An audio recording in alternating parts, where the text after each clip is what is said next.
السلام علیکم ورحمۃ اللہ وبرکاتہ۔ امید کرتا ہوں سارے فرینڈس، سارے دوست احباب، سارے اسٹوڈنٹس خیر و عافیت سے ہوں گے۔ کلاس 9 کی صورت مریم ہماری ختم ہو چکی ہیں۔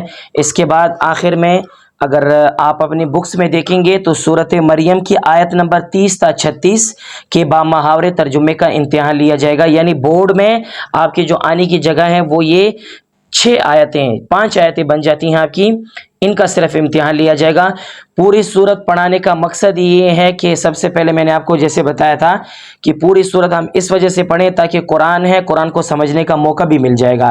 دوسری یہ کہ 30 نمبر سے آیت سے لے کر 36 تک آپ کا صرف بورڈ میں اس سے آپ کا ریلیٹڈ انشاءاللہ امتحان ہوگا۔ پھر اس کے بعد آپ دیکھیں گے نیچے ذخیرہ الفاظ، اس میں الفاظ معنی ہے جو عربی ہے، عربی کے معنی آپ کے لکھے ہیں، جیسے انی، بے شک، مبارکن، بابرکت، ایسے۔ اور آگے آپ دیکھیں تو مشق شروع ہو جاتی ہے۔ درست جواب کی نشاندہی کیجیے۔ حبشہ کے بادشاہ کو کیا کہا جاتا ہے؟ نجاشی۔ شاہ حبشہ کے دربار میں تلاوت کی گئی کون سی صورت؟ صورت مریم، جو ہم پڑھ چکے ہیں۔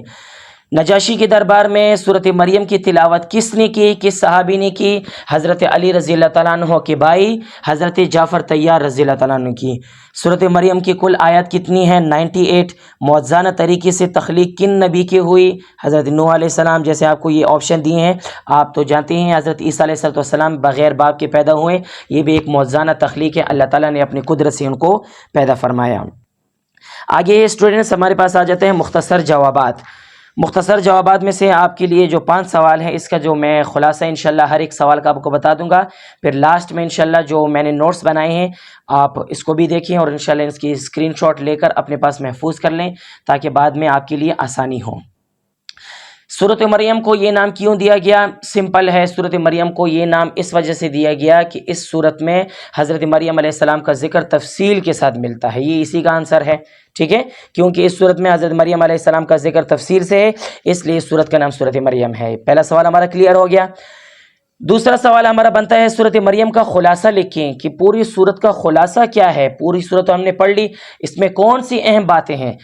نمبر 1 توحید، اللہ کو ایک ماننا۔ نمبر 2 رسالت، نبی علیہ السلام کو آخری نبی ماننا۔ نمبر 3 آخرت پر یقین رکھنا۔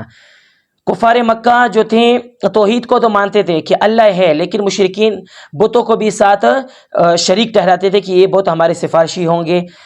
رسالت، نبی علیہ السلام کو آخری نبی نہیں مانتے تھے، اور آخرت پر یقین نہیں رکھتے تھے کہ مرنے کے بعد دوبارہ زندہ ہونا ہے، ایسا تو ان کے ذہن میں کوئی کانسیپٹ تھا ہی نہیں کہ ہم دوبارہ زندہ ہوں گے۔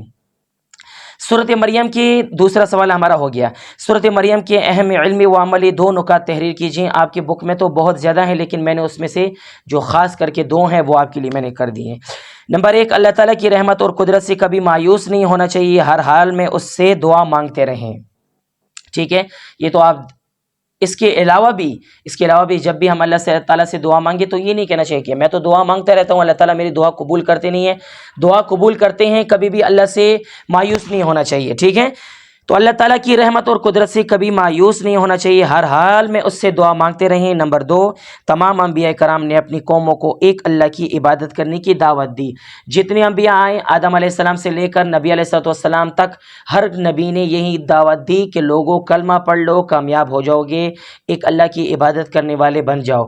جیسے پھر اس کا جو دوسرا جو وہ ہے، دوسرا کلمہ جو ہے وہ تو بدلتا رہا، جیسے حضرت آدم علیہ السلام کے بارے میں ہے کہ حضرت لا الہ الا اللہ آدم صفی اللہ، لا الہ الا اللہ ابراہیم خلیل اللہ، لا الہ الا اللہ اسماعیل ذبیح اللہ، لا الہ الا اللہ محمد الرسول اللہ، ٹھیک ہے؟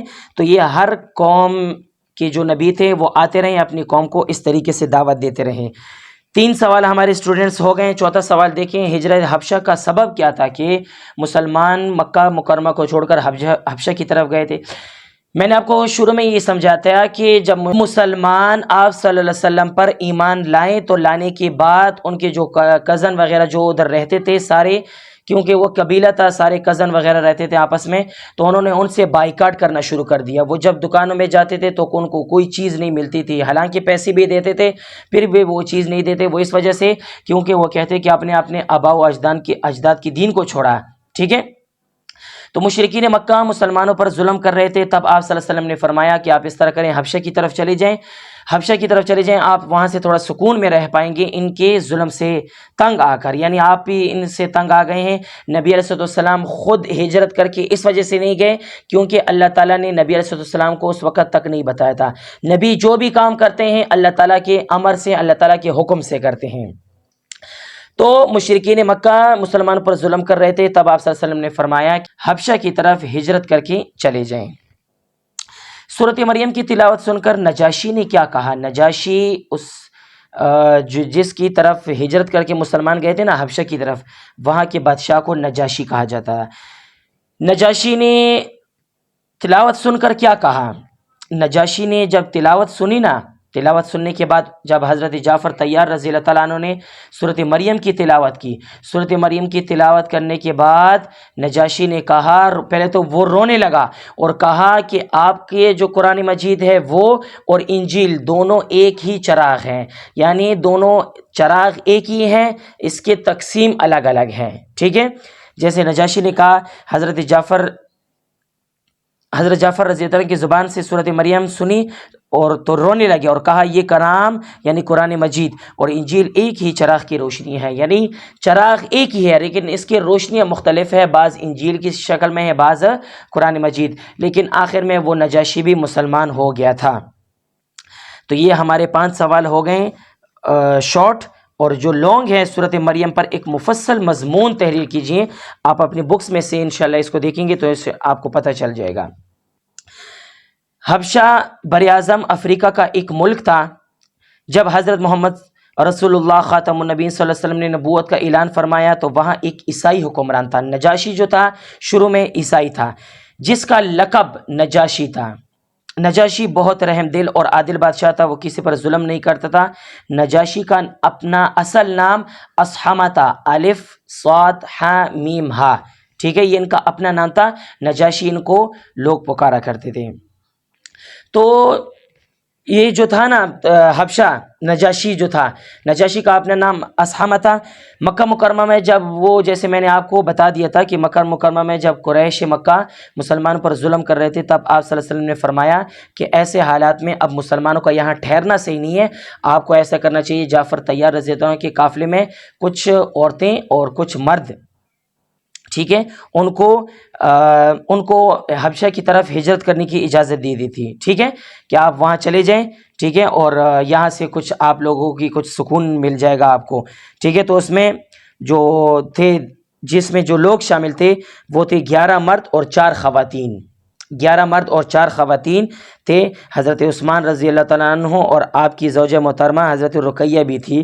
یہ حبشہ کی طرف پہلی ہجرت تھی، یہ نبوت کا 5واں سال تھا، یعنی 40 سال کی عمر میں نبی علیہ السلام کو نبوت ملی۔ 41 42 43 44 45 سال کے جب آپ صلی اللہ علیہ وسلم تھے، تب آپ صلی اللہ علیہ وسلم نے مسلمانوں کو حبشہ کی طرف ہجرت کرنے کی اجازت دے دی تھی، کیونکہ مسلمان امن کی تلاشی میں یعنی مسلمان امن کی تلاش میں جب حبشہ پہنچے، مکہ مکرمہ کے جو کافر تھے ان سے برداشت نہیں ہوئی بات، انہوں نے کہا کہ ایسے تو نہیں ہو سکتا کہ وہ وہاں چلے جائیں اور سکون سے رہ سکیں، یہاں سے یہ اپنی گفٹس وغیرہ لے کر گئے، اور نجاشی کو کہا کہ آپ کے ملک میں کچھ مسلمان باغی آئے ہیں، ہم ان کو لینا چاہتے ہیں۔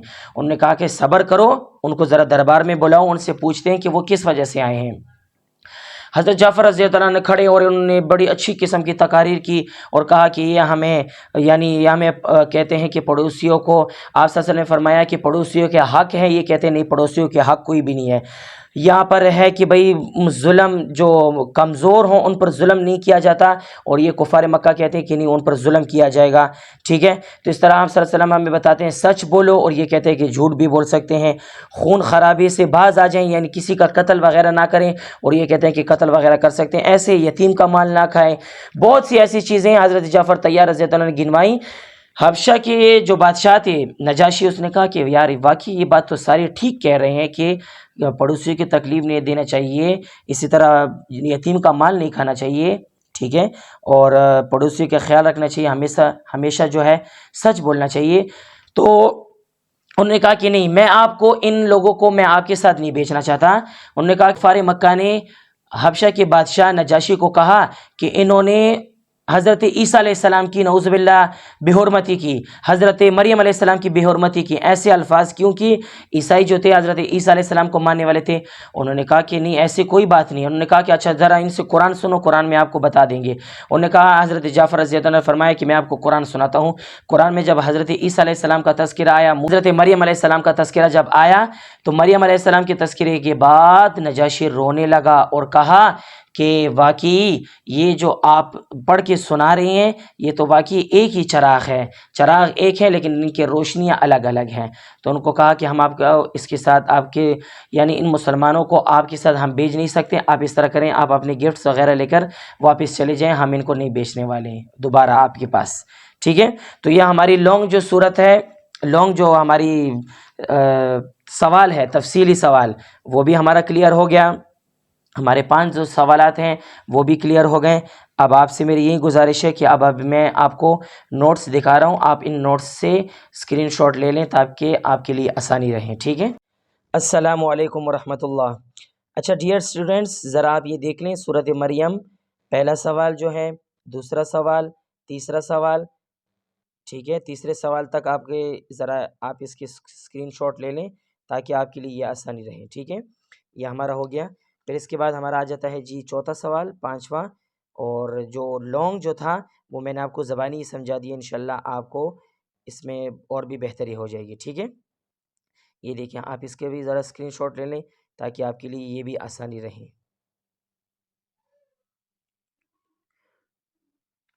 ٹھیک ہو گیا جی، یہ آپ کے 5 سوال یہ ہو گئے، ایک لانگ ہو گیا. یہ آپ انشاءاللہ جب ان کی اسکرین شاٹ لے لیں گے تو انشاءاللہ آپ کے لیے آسانی ہو جائے گی اس میں.